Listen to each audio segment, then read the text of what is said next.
Hi there, and many thanks for logging on to another midweek highlight show from the stadium at Hoohaa.my. I'm Patrick, and the week has been all about the Asian Games, or should we just call it the China Games?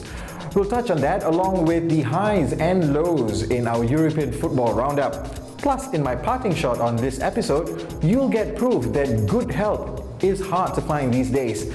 But let's focus on the 16th Asian Games. China continued to be leaps and bounds above their other Asian counterparts. Looking at the medal tally, the Chinese have won enough gold medals to start their own Federal Reserve. Not saying that they haven't already had their hand in economies around the globe. In every sport, and even in events that's considered a sport these days, like dancing, they are not just producing good athletes, but more importantly, world-class athletes. But based on that perspective, if you consider the population ratio, Malaysia too has its world-class individuals. Nicole David will conclude her 2010 squash season in top form, winning 9 titles and the Commonwealth and Asian Games gold medals. In men's squash, Muhammad Aslan Iskandar sprang a surprise by winning gold. While the pocket rocket man, as he is nicknamed, Halizul Hasni Awang redeemed his earlier loss and bagged the gold medal in the men's skirit, with Josiah Ng finishing with the silver. However, Malaysia's world number 1 in badminton, Lee Chong Wei, once again failed to overcome his arch-nemesis, China's Lin Dan. And that badminton final was too predictable that I stopped watching midway through the final set. Meanwhile, the doubles pairing of Koo Ken Kiat and Tan Boon Hyong also missed out on gold to the Indonesians. But there were encouraging signs that sport is on the up for Malaysia. Adrian Ang and Alex Liu grabbed the country's first gold in men's bowling doubles since 1978, while Liu Ken Liang glittered in the men's all events. That's 2 golds from bowling. Other encouraging signs, the men's hockey team qualified for the semis, and our football squad progressed to the knockout stages for the first time in 32 years, this unofficially classifying us in the top 16. Well, sports officials here usually count on the little blessings, don't they? Nevertheless, an assessment will be done by the National Sports Council and the Ministry as we prepare for next year's Southeast Asian Games and the 2012 Olympics, when the 16th Asian Games comes to an end in a couple of days. Well, not much else is happening in the world of sport. Let's just head on to our European football roundup. And wasn't it an amazing weekend for Tottenham fans? Spurs could be ordained the comeback kings of the season. I just lost count how many times they have done it, but they couldn't have picked a better game to prove it than against their North London rivals Arsenal, thus ending a 17-year drought at their opponent's den.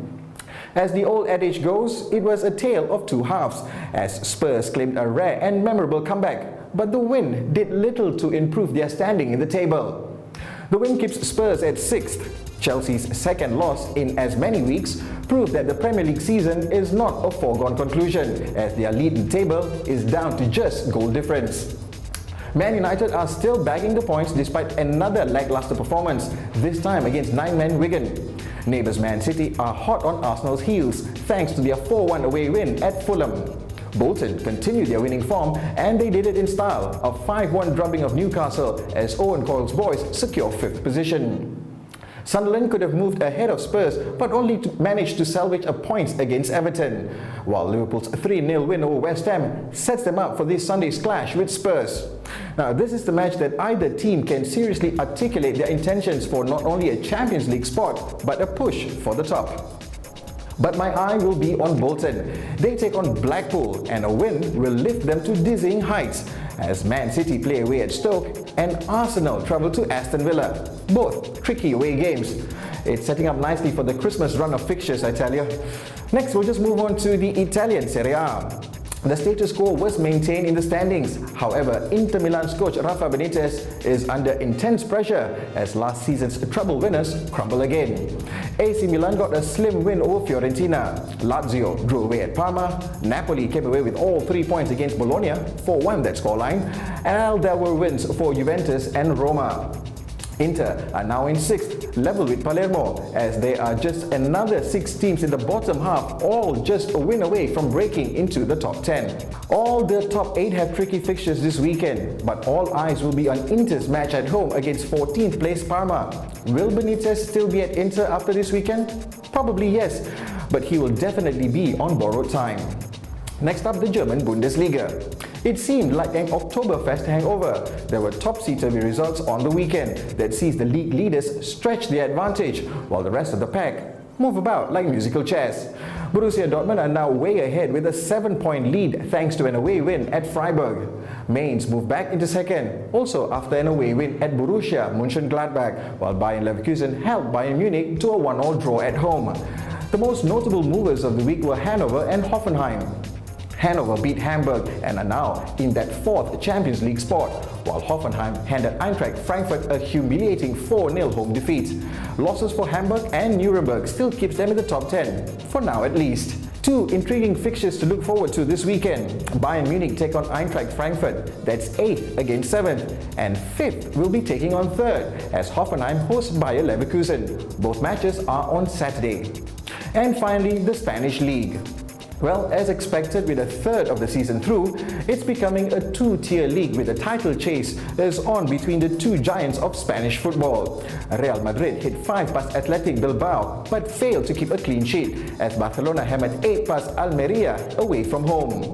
Elsewhere, Villarreal and Valencia shared the spoils in a 1-1 draw, but it was Villarreal who improved on their position. Also climbing up was Espanyol, a 3-0 win over Hercules. Atletico Madrid continued to progress, this week up into 6th after a 4-2 away win at Real Sociedad.